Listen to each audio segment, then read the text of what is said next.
बर, आता पुढचा प्रश्न माझा दोघांसाठी आहे की काही अनपेक्षित गमती जमती होत असतात.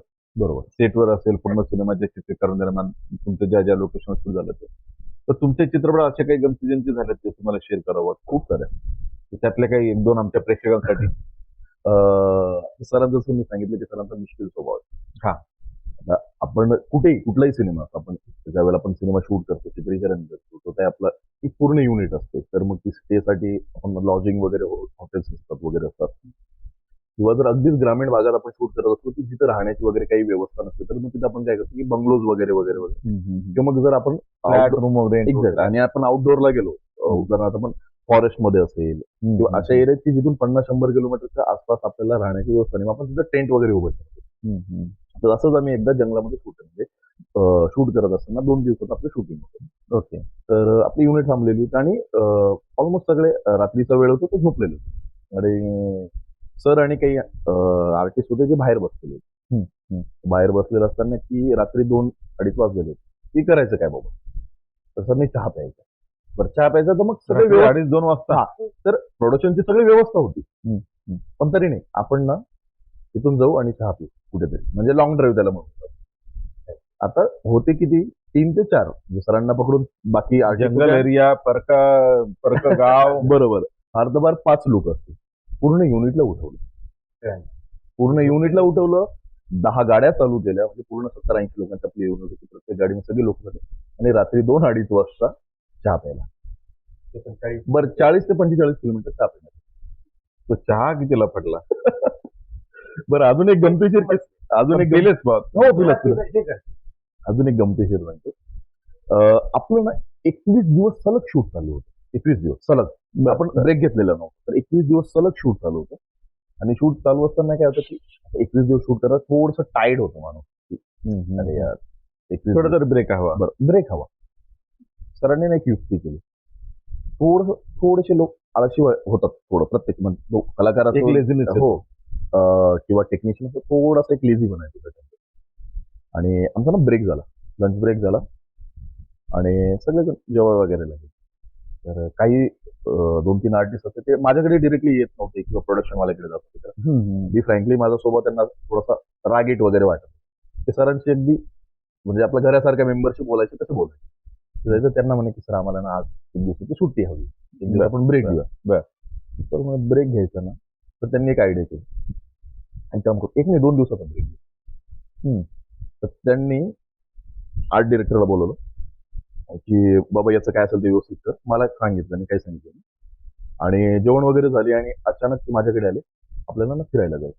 म्हटलं जाऊयात ना. आता असं म्हटल्यानंतर आपण म्हणतो ठीक आहे बाबा जाऊ. निर्माता म्हणतो तर कुठे नाही आणि जाऊयात असं. आणि मी गेलो निघून. मला पण इकडे मी काय बोललो ते समजलं का? म्हटलं हा फिरायला जायचं. आत्ता जायचंय. म्हटलं ऑन शूट. आता जायचं म्हणून. म्हटलं कसं शक्य? नाही आत्ताच जायचं. आम्ही तो सीन पूर्ण केला. जेवणानंतर तो सीन पूर्ण झाल्यानंतर दुसऱ्या दिवसाच्या म्हणजे त्या दिवशी आम्ही काकपठाराला निघालो. म्हणजे तो अर्धा दिवस आणि दुसऱ्या दिवशी परत, म्हणजे पूर्ण युनिटला घेऊन फिरायला गेलो. असे ते आपले निर्माते आहे. वा वा वा. हा, मग तिथे गेल्यानंतर आम्ही म्हणजे काही सुटलं काही मॉन्टेजेस वगैरे घेतला, पण म्हणजे असे गमतीशीर किस्से झाले की बघा निर्माता कुठपर्यंत नाही. आणि काय आहे की खूप चांगला विचार आहे तुमचा की एक सर्वसाधारण नोकरी करणारा वर्ग जरी असेल कोणी व्यक्ती, तर त्याला 5 दिवसानंतर 6 दिवसानंतर आठवडा सुट्टी असते. सुट्टीचा नियमच हा असतो की त्याला थोडासा चेंज, त्याचा माइंड फ्रेश होणं. अगदी अगदी बॉडीला रेस्ट, थोडासा माइंडला रेस्ट, थोडंसं फ्रेशनेस येतो आणि याच्याने काय होतं की उत्साह वाढतो, फुल एनर्जी परत रिजनरेट होते. ते खूप चांगलं म्हणजे आहे तुमचं. कलाकारांना पण वाटतं की अरे त्याला सुट्टी भेटते, ते आनंदित होतात. ते तर खुश झाले असेल बाकीचे. आणि अजून असे छोटे मोठे गमतीशीर किस्से असायचे.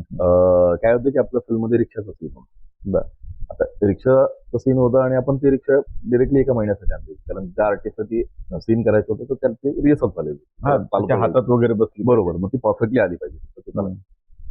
तर तो एक आर्टिस्ट पुरता ठीक होती ना ती मध्ये. ती रिक्षा पूर्ण सेटच्या लोकांना शिकायला मिळाली. म्हणजे सेट संपला की एकच काम असायचं, रिक्षा घ्यायची, रिक्षा शिकायची.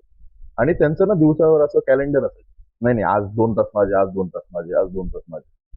त्या कॅलेंडरने ते चालायचे. अरे बापरे, असं करत करत कमीत कमी एक 15 ते 20 मुलं रिक्षा शिकून गेले. खूपच चांगल्या गमती जमती सांगितल्यात तुम्ही.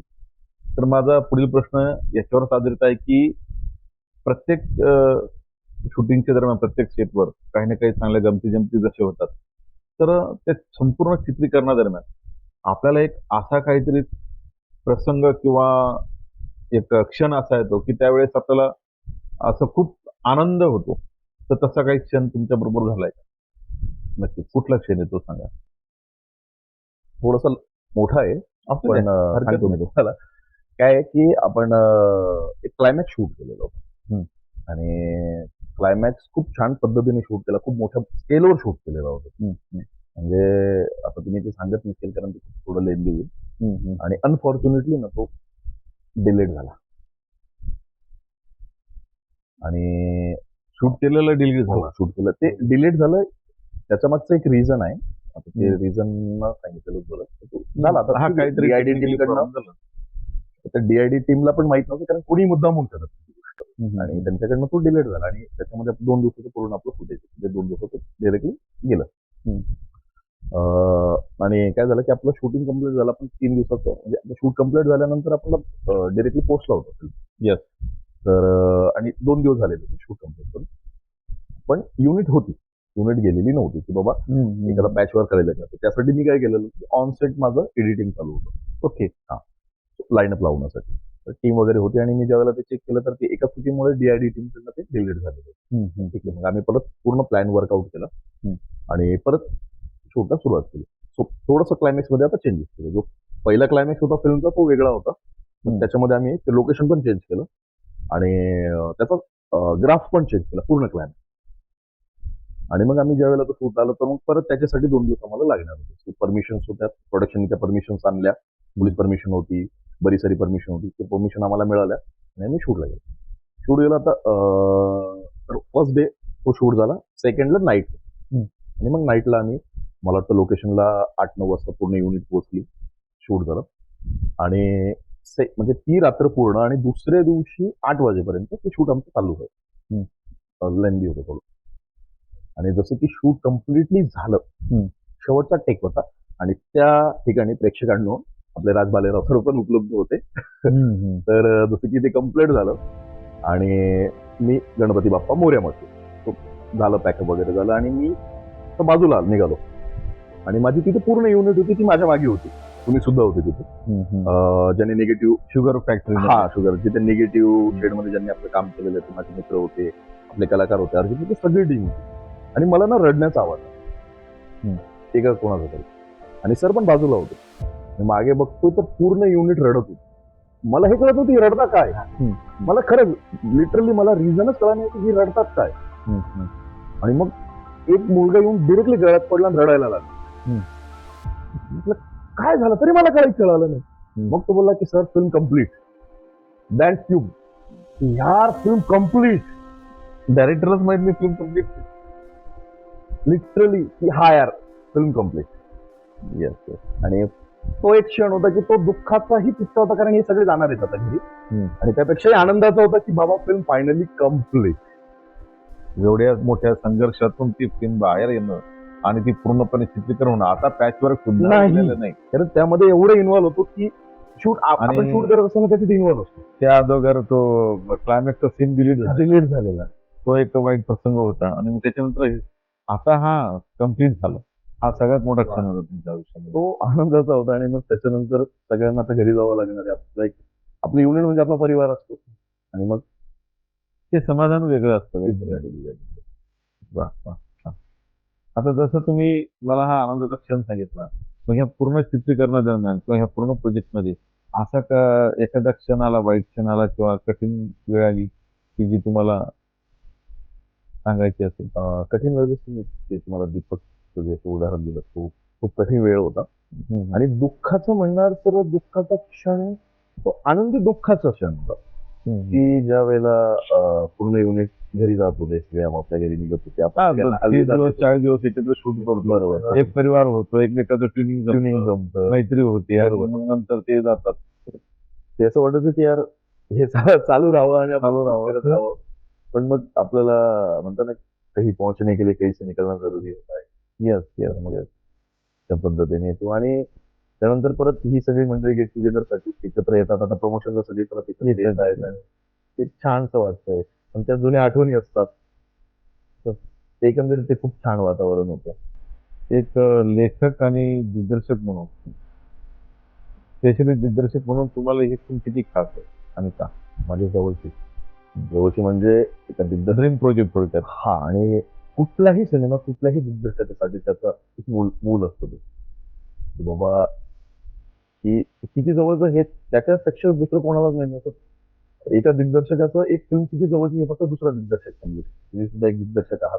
नाही पण माझा प्रश्न जरा वेगळा आहे. कारण का की तुम्ही तुम्ही सुद्धा कामं केली आहेत. तुम्ही दिग्दर्शक म्हणून ज्यावेळेस दुसऱ्याच्या लेखणीवर किंवा दुसऱ्याच्या निर्माता म्हणून दुसरा निर्माता कोणी असेल ज्यावेळेस तुम्ही काम करता त्यावेळेस तो सीन वेगळा असतो. पण इथे काय आहे, इथे बाळ जन्माला तुम्हीच घातलाय. बरोबर. त्याचं संगोपन तुम्हीच करता आणि त्याला मोठं सुद्धा तुम्ही करताय. म्हणजे बघा लेखक पण तुम्ही आहात, निर्माते पण तुम्ही आहात आणि दिग्दर्शक पण तुम्ही आहात. मग ह्या पॉइंट ऑफ व्ह्यूने तुम्हाला हे चित्रपट कसा वाटतो आणि किती खास आहे?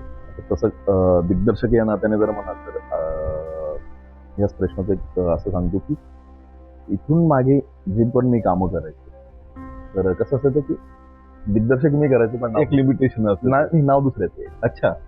म्हणजे आपण कोणाच्या तरी अंडरमध्ये काम करायचो. हा काम पूर्णपणे आपणच करायचो. दिग्दर्शक म्हणून पूर्ण फिल्मचं काम मी करायचो. पण दिग्दर्शक म्हणून नाव दुसऱ्याचं.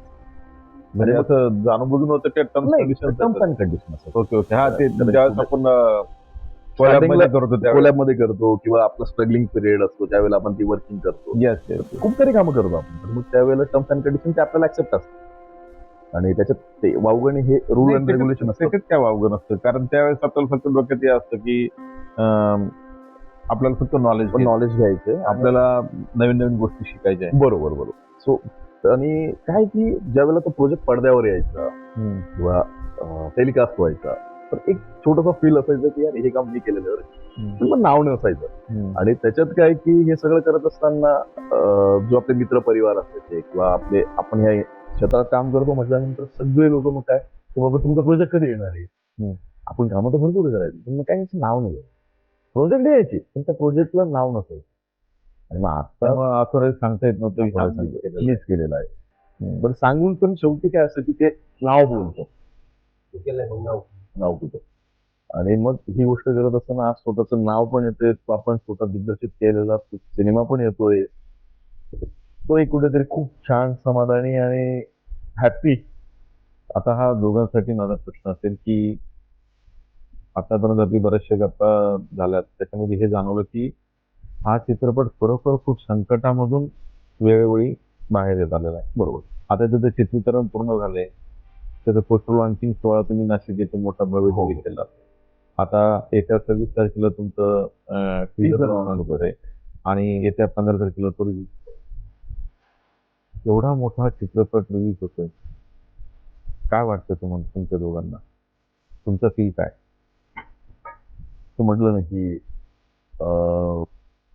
त्या आनंदाबरोबर एक जबाबदारी पण आली. आणि आपण आता सांगितलं की आपण पहिला 5 फिल्म तयार केली मराठी. ती तेवढी मोठी जबाबदारी आहे की लोकांना तिथपर्यंत आवडावा लोकांनी त्याला ऍक्सेप्ट करावं. आणि खरोखर खूप मोठा आनंद असतो ठिकाणी एवढ्या 1.5 ते 2 वर्षाच्या मेहनतीच्या काळामध्ये किंवा हा जो वेळ होता की आपण 2 वर्ष एका गोष्टीसाठी देतोय आणि जर समजा तीच आली नाही तर मग काय होणार. आणि आज फायनली ती 15 मे रोजी चित्रपटगृहात ट्रायंगल रिलीज होतोय. तर तो न सांगण्यासारखा आनंदाचा क्षण आहे. ते शब्दांमधून तरी नाही सांगता येणार किती आनंद आहे किंवा काय फिलिंग आहे शब्दांमधून तरी नाही आता माणसाला. मी हा प्रश्न का विचारला तर कारण काय होतं तुम्ही जसं बोललात की पहिले सगळ्यात मोठा इश्यू बजेटचा येतो. पण चित्रपट निर्मिती करत असताना मग तो हॉलिवूडचा असो बॉलिवूडचा असो मराठी असो त्याच्यामध्ये बेसिकली 4-5% असे येतात की ते सर्व टक्के पार करूनच तो चित्रपट रिलीज होतो. जसं उदाहरणार्थ पहिले फायनान्स आहे. बरोबर. फायनान्स इकडून तिकडून मिळाल्यानंतर शूटिंग चालू होते. बरोबर. तारखांचं गोंधळ आमचे त्यांचे एक धाकधूक असते मनामध्ये कुठेतरी चित्रीकरण थांबलं नाही पाहिजे. कुठल्याही कारणाने कुठल्याही कारणाने. असेल फंडिंग असेल काय असेल वॉट एव्हर पोस्ट प्रोडक्शनला जातो, बरोबर. बॅकग्राऊंड म्युझिकला जातो, गाणे वगैरे. बरोबर. हे सगळे संकट तुमच्यात येऊन गेलेले अगदीच अगदी. म्हणजे तुमच्या प्रोजेक्ट त्याच्यातून तुम्ही ते पार करत करत, कारण एक वेळ असंही आलं असेल तुमच्या डोक्यात की आता हा कम्प्लीट होईल की नाही. हो हो होतं ना, होतं. मनामध्ये येतं, प्रश्न येतात निगेटिव्ह की बाबा होईल की नाही होईल. त्यातल्या त्यात एवढ्या सगळ्या, आणि तुम्हाला वाटतं शेतकरी आहात, शेतकऱ्यालाच माहित असतं की त्या एका गावाच्या दाण्याची किंमत काय आहे. बरोबर. तर मग एवढा मोठा प्रोजेक्ट करणं म्हणजे त्यांना ती जबाबदारी त्या मानाने खूप मोठी बरोबर. झाली. तर मग आज तो मोठ्या पडद्यावर जातोय, कारण बरेचसे चित्रपट बनतात सर, बनतात. कोटीने बनतात. हो, मी नावाने सांगत पण बॉलिवूडची पण बनतात, मराठी तर असंख्य बनतात. पण त्या निर्मात्यांची एनर्जी जी आहे ती बनवण्यापुरतीच लिमिटेड असते. बनवल्यानंतर ती रिलीज करण्यापर्यंत ती एनर्जी लागत नाही. तुम्हाला सांगायला नको, पण वर्षभरात मराठी इंडस्ट्रीमध्ये बरेचसे चित्रपट बनतात, पण रिलीज मोजके होतात. म्हणजे 100 चित्रपट बनले तर 20 रिलीज होतात.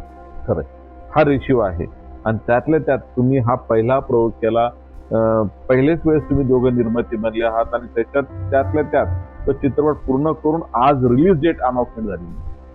तो आनंद म्हणजे खरंच म्हणजे खूप छान आहे. आणि तुमच्या दोघांचं अभिनंदन आहे आमच्या सर्व टीम कडून की तुम्ही इतकं सुंदर असा विडा उचलला, आणि हे आपल्या आयल्यानगरचे सर्व कलाकार, निर्माते, इतर निर्माते असेल त्यांना सुद्धा हा प्रवास तुमचा प्रेरणादायी वाटेल. ते सुद्धा फुल एनर्जी घेतील की जेणेकरून की केवळ निर्मात्यांनी फक्त प्रोडक्शन पुरतच मर्यादित एनर्जी न लावता रिलीज पर्यंतही एनर्जी लावेल. बरोबर. तर रिलीज कुठे हो, OTT होऊ देत, कुठे होऊ दे, कारण काय असतं ते स्वप्न सगळ्यांचं असतं. बरोबर. जसं तुमची तर जबाबदारी पण आहे, स्वप्नाबरोबर आनंदाबरोबर तुमची जबाबदारी पण आहे. पण एक कलाकार जो काम करतो, छोटासा कलाकार असतो, त्यांनी 1-2 सीन केले असतात, पण त्याची सुद्धा एक आशा लागून राहते की मी पडद्यावर दिसणार आहे. त्याच्याबरोबर त्याच्या घरच्यांची आशा लागलेली असते, त्याच्याबरोबर त्याच्या मित्रमंडळीची आशा लागली. मग जवळजवळ हे किती लोक जमतील, एवढ्या लोकांची ती आशा असते. आणि एकदा की तुमचा चित्रपट हिट झाला की त्याच्यानंतर मात्र मग आनंदाचा पारावार सुरू. नाही नक्कीच. आणि काय असतं की जसं तुम्ही म्हणला, तुम्ही खूप छान सांगितलं प्रेक्षकांना की एका सिनेमामध्ये किती लोकांच्या अपेक्षा जोडलेल्या असतात. येस. तर तसं आपल्या सिनेमाच्या बाबतीत पण आहे की आपल्या सिनेमामध्ये मला वाटतं कमीत कमी टेक्निकली आणि आर्टिस्ट सगळी जर एक युनिट आपण बघितली तरी 200 परिवार असतात. अरे बापरे. हे 200 परिवारांची अपेक्षा असते. माझा तर हा टेंटेटिव्हली एक आकडा आहे की बाबा 200 असतील, त्यापेक्षा जास्तही आहेत, पण आपण आता एक 200 बघूया. की 200 परिवारांच्या अपेक्षा आहेत की बाबा माझ्या कोणाचा तरी सिनेमा थिएटरला लागतो. नाही, आणि होतं काय सर की एक हाऊस म्हणून पाहणारा वर्ग वेगळा आहे आणि एक बिझनेस म्हणून पाहणारा वेगळं आहे. बरोबर. आता तुमचं एक क्रिएटिव्ह काम मी बघितलेलं आहे जवळ.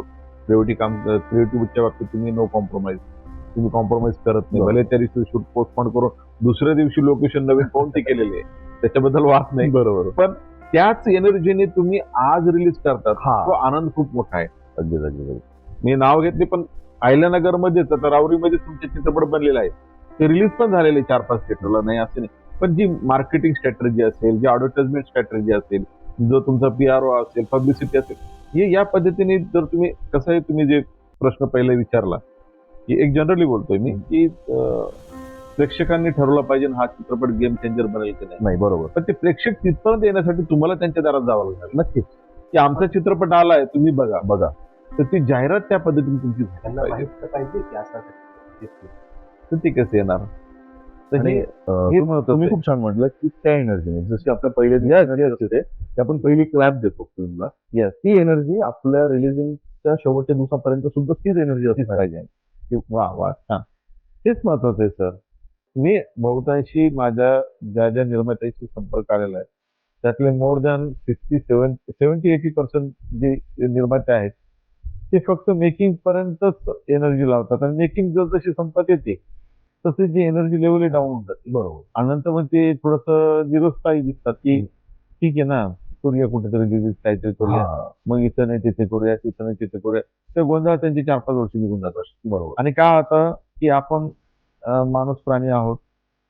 एखाद्या गोष्टीचा जर वेळ जास्त गेला, अंतर जास्त पडलं की हळूहळू आपला इंटरेस्ट तो कमी होतो. बरोबर. मग त्याची व्हॅल्यू कमी होऊन जाते, आणि तुम्ही ती व्हॅल्यू टिकून ठेवू, त्याच फुल फोर्स मध्ये जातात. मला वाटतं खरंच तुम्हाला यश त्याच्यापेक्षा मिळेल. जास्त मला वाटतं. हात एनर्जी असं म्हणून तरी वावगं नाही. खूप चांगल्या गमती तुमच्या प्रोजेक्ट मधल्या सांगितलं तुम्ही. तसंच आता आपल्या या कार्यक्रमामध्ये पण एक गंमत आहे की आपण आता एक रॅपिड फायर क्वेश्चनचा खेळ खेळणार आहोत. तुम्हाला थोडक्यात आणि पटकन उत्तर द्यायचं. एका शब्दात triangle. Cycle. Biggest challenge. Audience. Dream project. Triangle 2. Marathi cinema का हिंदी सिनेमा? मराठी. एक बोध वाक्य. आपल्याकडे बजेट आहे फक्त स्क्रीन सेट. ओके. आता तुमच्यासाठी डीओपी काय निर्माता? डीओपी. तुमच्यासाठी निर्माता काय दिग्दर्शक? दिग्दर्शक. तुम्ही दोघांनी निर्माता म्हणून हा नवीन प्रोजेक्ट केला, त्याच्यामध्ये जो अनुभव आला तो आमच्याशी तुम्ही शेअर केला, खूप चांगला वाटला तुमचा प्रवास एक निर्माता म्हणून. या मराठी इंडस्ट्रीमध्ये नवीन निर्माते जे येतात त्यांच्यासाठी तुमचा काय सल्ला सांगा? सल्ला म्हणजे एक मित्र नात्याने हे सांगेल की मित्रांनो, निर्माता म्हणून जर आपण सिनेमासृष्टीकडे किंवा मराठी सिनेमासृष्टीकडे जर बघत असाल तर एक जेन्युअनली सांगतो की सुरुवातीला ना तर आधी सर्व अभ्यास करा की सिनेमा बनतो कसा, म्हणजे उदाहरणार्थ प्री प्रोडक्शन काय असतं, प्रोडक्शन काय असतं, पोस्ट प्रोडक्शन काय असतं आणि रिलीजिंग म्हणजे PNR काय असतं. जोपर्यंत याचं सर्वांचं नॉलेज तुम्हाला येणार नाही ना तर कृपया तोपर्यंत तुम्ही पूर्ण सिनेमा बनवण्यासाठी तयारी करू नका. किंवा जसं आपण म्हणतो ना की एखादा सिनेमा मला बनवायचा आहे, की माझी आवड आहे, माझं स्वप्न आहे, माझी हौस आहे, तर हे तसं न करता, कारण सिनेमासृष्टी आता सध्या खूप बदललेली आहे, खूप चेंजेस झालेले आहेत आणि आता कुठलीही इंडस्ट्री असते, ती मराठी असेल, हिंदी असेल, बंगाली असेल, तमिळ, तेलुगू, मल्याळम, ती पण इंडस्ट्री असेल, ते पूर्ण कमर्शियल झालेली आहे. म्हणून जे आधीचे गणित होते निर्मात्याचे ते आता पूर्णपणे बदललेले आहेत. म्हणून कुठलाही सिनेमा हा कमर्शियली बनवा. का? कारण त्याच्यातून तुम्ही जी रक्कम त्या सिनेमासाठी लावणार आहे ती जेणेकरून ती परत येईल, तुम्ही सेफ राहणार त्यासाठी. म्हणून पूर्णपणे अभ्यास करा आणि मग या क्षेत्रात या. आणि अजून एक खूप महत्वाची गोष्ट जिथे आपले बरेच सारे मराठी, जास्त करून मराठी निर्मिती किंवा निर्माते चुकतात, ती म्हणजे आपण स्क्रिप्टचं सिलेक्शन करत असताना. काय असतं की ठीक आहे, प्रत्येक स्क्रिप्ट ही चांगली असते, प्रत्येक सिनेमा हा चांगला असतो, पण त्याच्यात बदल किंवा गडबड किंवा आपण एखाद्या वेळेला म्हणतो ना की बाबा अरे मी 1 करोड टाकले, 2 करोड टाकले, 5 करोड टाकले, पण काही झालं नाही, तो अमुक त्यांनी तो सिनेमा बनवला, तो चालला नाही, तो निर्माता याच्यामध्ये गेला, डब्यात गेला किंवा तो film डब्यात गेली, त्याचे पैसे रिकवर झाले नाही.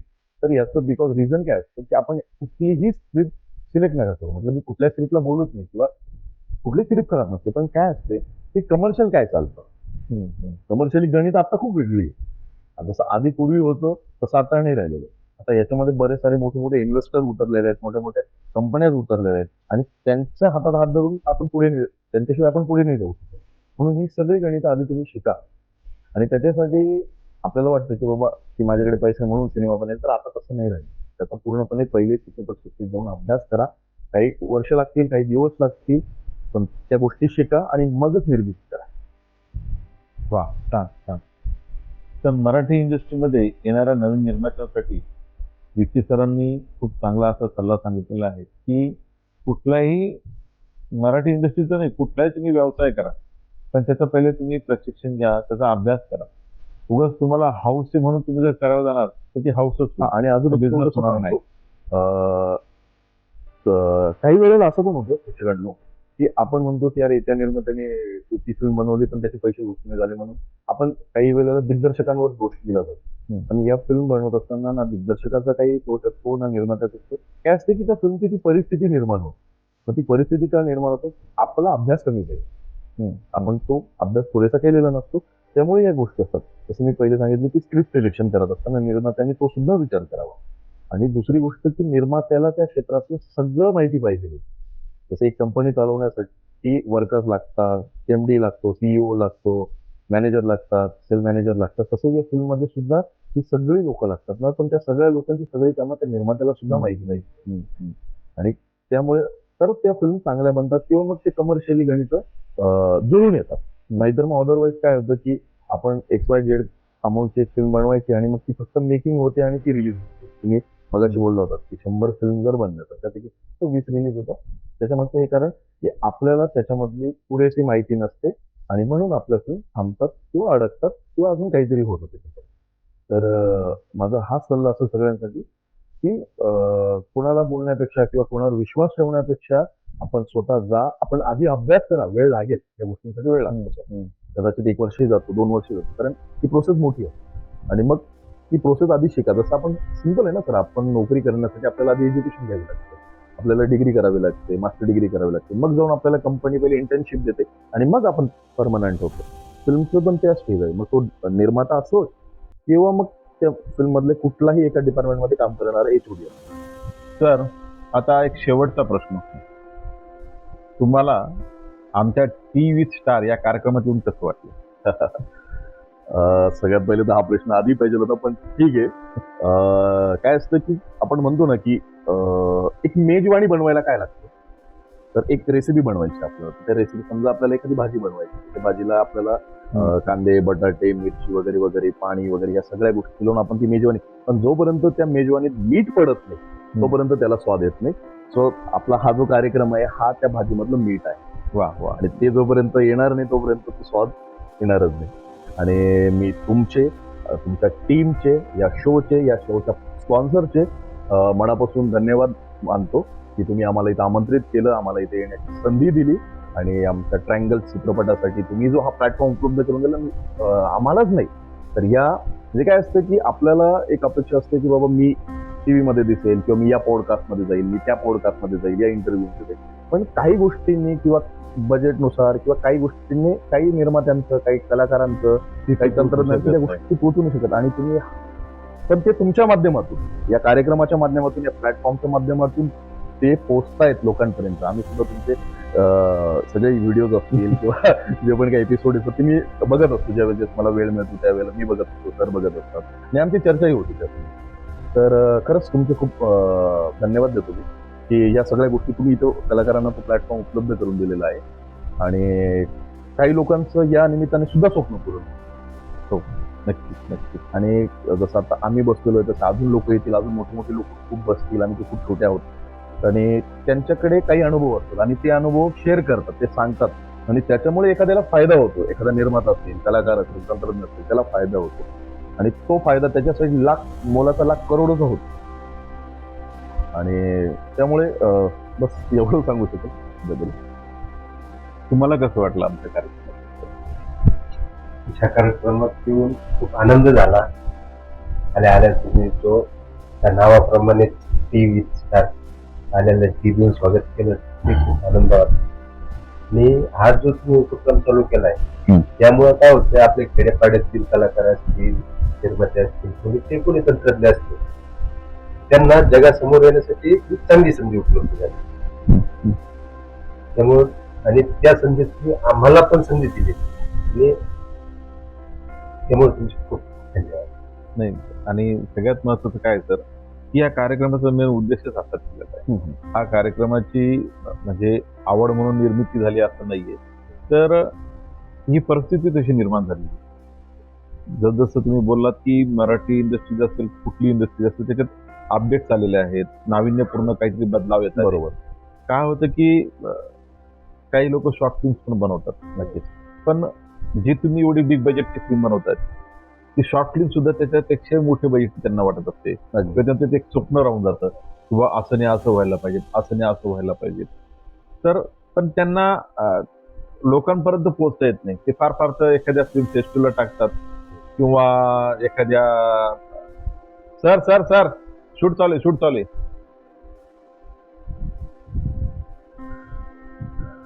तर काय होतं सर की हा कार्यक्रम यासाठीच आपण बनवलेला आहे, यासाठीच आपण घेतो की छोटे छोटे शॉर्ट फिल्म बनवणारे असेल, फिल्म मेकर्स असतील, आज जो शॉर्ट फिल्म बनवतो तो उद्या चांगल्या फिल्म बनवतो, पण त्याची एक चांगल्या पद्धतीने मार्केटिंग होणं किंवा त्याला नवीन संधी उपलब्ध होण्यासाठी आपण प्लॅटफॉर्म तयार केलेला आहे. नवीन कलाकार असेल त्यांनी कुठेतरी काम केलेलं आहे. पण हे क्षेत्र असं आहे की तो कलाकार असेल, टेक्निकल टीम असेल, याला जाहिरात करून काम मिळू शकत नाही, पण त्याची प्रोफाईल लोकांपर्यंत पोहोचावी, त्याचं काम लोकांपर्यंत पोहोचावं, कोणीतरी ते बघावं, यासाठी हा प्लॅटफॉर्म आपण उपलब्ध केलेला आहे. त्याचे तुम्ही जसं तुमचा एक मोठा प्रोजेक्ट येत आहे त्याची आपण जाहिरात या माध्यमातून अप्रत्यक्षरित्या करतो. लोकांना आपण आवाहन करतो की हा या पद्धतीने आम्ही तयार केलं, तुम्ही बघा. तर हे नवीन येणाऱ्या कलाकारांना, निर्मात्यांना, दिग्दर्शकांना, टेक्निकल टीमला याचा पुरेपूर फायदा होतो. हे मी अनुभव घेतलेला आहे आणि त्यासाठीच आपण भविष्यातही जास्तीत जास्त लोकांना याचा फायदा व्हावा यासाठी हा आपण उपक्रम घेत आहोत. आता त्यातल्या त्यात आनंदाची गोष्ट जर सांगायची ठरली तर वेटिंगला 10 एपिसोड आहेत सध्याचे. हो, वेटिंगला 10 एपिसोड आहे. म्हणजे इतका चांगला प्रतिसाद या प्रतिसाद कार्यक्रमाला चांगला देत आहे आणि लोकांना हेच हवं होतं बरोबर. की आपल्या स्थानिक लेवलला आपल्या अहिल्यानगर जिल्ह्यामध्ये कोणीतरी आपलं कौतुकाची थाप द्यावी, कोणीतरी कौतुक करावं आणि आपलं केलेलं काम लोकांपर्यंत मांडावं. आता मीडियामध्ये केलेलं काम ते मीडिया थ्रूच जाऊ शकतं. म्हणून मी हा उपक्रम राबवतो. नाही, खूप छान उपक्रम आहे. ज्या वेळेस तुम्ही चालू केलं सांगितलं त्याच वेळेस तुम्हाला सांगितलं ह्या खेड्यातील आपल्या गावाकडे कलाकारांना ही खूप चांगली संधी आहे. त्याचा तुम्ही सगळ्यांना फायदा करून देताय आणि सगळे जण याचा फायदा घेतात. ठीक, उद्या निर्मिती मला अजून हा प्रोजेक्ट झाल्यानंतर दुसरा एखादा प्रोजेक्ट करायचा असेल, मला काही कलाकार लागणार असतील किंवा तुम्ही तंत्रज्ञ लागणार असतील, निश्चित फक्त एक बाकी सगळ्यांना दुसरा फोन करण्यापेक्षा तुम्हाला एक फोन करणार. तर मला अशा फोनही करायची गरज नाही सर. तुम्ही फक्त माझ्या एपिसोड चालले की त्याच्यामध्ये तुम्ही त्या कलाकाराचा जो लागेल तो कलाकार त्याचा आम्ही नंबर सुद्धा खाली टाकणार आहोत. या स्टेजवर या कार्यक्रमात या एपिसोडमध्ये जे कलाकार येतात त्यांचा नंबर सुद्धा आम्ही प्रोव्हाइड केलेला असतो खाली, जेणेकरून तुम्ही डायरेक्ट त्यांच्याशी कॉन्टॅक्ट करू शकता. कुठली मध्यस्थी नाही. कारण काय होतं सर की आपल्या इंडस्ट्रीजमध्ये स्पेशली मराठीमध्ये एक दुःखद बाब अशी आहे की कुठली अशी युनियन स्ट्रॉंग नाहीये बरोबर. की ती ऑनलाईन काही सुविधा प्रोव्हाइड करू शकेल. बरोबर. मग संपर्क कसं होणार? कारण आपलं क्षेत्र हा संपर्कावर डिपेंड आहे. पूर्ण. आज तुम्ही दिग्दर्शक आहात, हे DOP आहेत, तर हे मला माहिती आहे म्हणून मी तुम्हाला विचारू शकतो. बरोबर. बाकीच्या लोकांना कसं माहिती? असं नाही. बरोबर. तर हा प्लॅटफॉर्म त्यासाठीच आहे की प्रत्येक येणाऱ्या माणसाला आम्ही विचारून त्या व्यक्तीचा प्रोव्हाइड करतो नंबर, म्हणजे डायरेक्ट कॉन्टॅक्ट होऊ शकतो. असं आहे. तुम्ही आमच्या विनंतीला मान देऊन इथपर्यंत आलात, आपल्या कार्यक्रमात सहभाग नोंदवलात, त्याबद्दल मी तुमच्या दोघांचेही आभार मानतो. प्रेक्षकांनो, मी सगळ्यात आधी राज बालेराव सरांना थँक्यू म्हणतो की आमच्या टीमला या प्लॅटफॉर्मवर येऊन ट्रायंगल या चित्रपटाचं प्रमोशन करण्याची संधी दिली. त्यामुळे त्यांचे खूप खूप आभार. आणि येत्या 26 एप्रिल रोजी ट्रायंगल या चित्रपटाचं टीजर येतं, तर ते आवर्जून तुमच्यापर्यंत येणारच.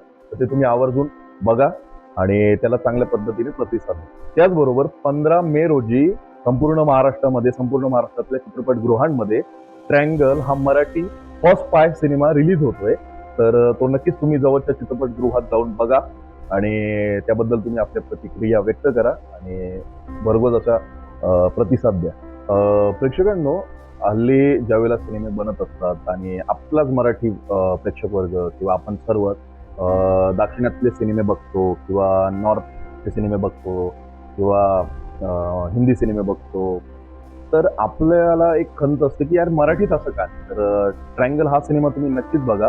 यामध्ये तुम्हाला ॲक्शन सोबत सस्पेन्स, थ्रिलर आणि रोमॅन्स सुद्धा बघायला मिळणार आहे.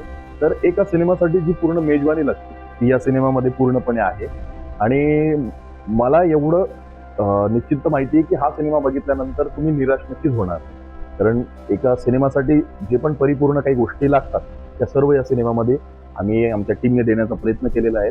आणि त्यासोबतच हा सिनेमा आपल्या अहिल्यानगर जिल्ह्यातील आहेत. त्याचे जे निर्माते आहेत ते आपले राहुरीचे आहेत. आणि त्यासोबतच की बघा, तुम्ही स्पाय जॉनराचे फिल्म बघतात, म्हणजे हिंदीचे फिल्म बघतात किंवा साऊथच्या फिल्म बघतात, तर त्यातल्या तुम्हाला ॲक्शन्स आवडतो, सस्पेन्स आवडतो, बाकी सगळ्या गोष्टी आवडतात. त्याच पद्धतीने सुद्धा किंवा त्याच्याहूनही एक पाऊल पुढे जाऊन आपण या सिनेमाचे टेक्निकली तसा हा तयार केलेला आहे आणि तो तुम्हाला नक्कीच आवडेल. 15 तारखेला 15 मेला तुम्ही जाऊन सिनेमागृहात नक्कीच बघा. नमस्कार, मी सुखदेव आढाव, या ट्रायंगल या चित्रपटाचा DOP आणि निर्माता आणि दोघंही आहोत. मी निर्माता म्हणजे काही ना वाटतं की अरे खूप पैशावाला निर्माता, तर मी तसा नाही किंवा हा नाही. आमचं कसं आहे, मी साधारण शेतकरी कुटुंबातला आहे, आपण साधारण शेतकरी कुटुंबातलं आहे. पण दोघांचं एक स्वप्न होतं की आपल्या दोघांचं एक चित्रपट निर्मित करायचा आणि तो काहीतरी वेगळ्या ठेवणीचा पाहिजे की जे आपले सारखे सारखे जे गावाकडचे येतात किंवा आपल्याकडचे येतात कौटुंबिक येतात असं चित्रपट आपल्याला नको. आपण वेगळं काहीतरी तयार तर सरांनी त्यांच्या स्क्रिप्ट मला ऐकवली, मला आवडली, त्यांना त्यांची दृष्टी आवडणार. पण सर बोलले की आपण याच्यावर चित्रपट करूया. म्हणजे ठीक आहे, चित्रपट आपण करूयात. आणि इथून जी चित्रपटाला सुरुवात झाली ती आता 15 मे रोजी चित्रपटगृहात येते. एक साधारण राहुरी तालुक्यातून, अहिल्यानगर जिल्ह्याच्या राहुरी तालुक्यातून एक शेतकरी आणि नाशिक मधील मालेगाव मधला एक शेतकरी, असे 2 शेतकऱ्यांची मुलं मिळून एक वेगळ्या धाटणीचा चित्रपट बनवलाय. तो तुम्ही 15 मे रोजी चित्रपटगृहात जाऊन नक्की पहा. तुम्हाला तुमच्या अपेक्षा नक्कीच पूर्ण झालेल्या आहेत. सर, तुम्ही आमच्या विनंतीला मान देऊन इथे सहभाग नोंदवला त्याबद्दल मनापासून धन्यवाद. आणि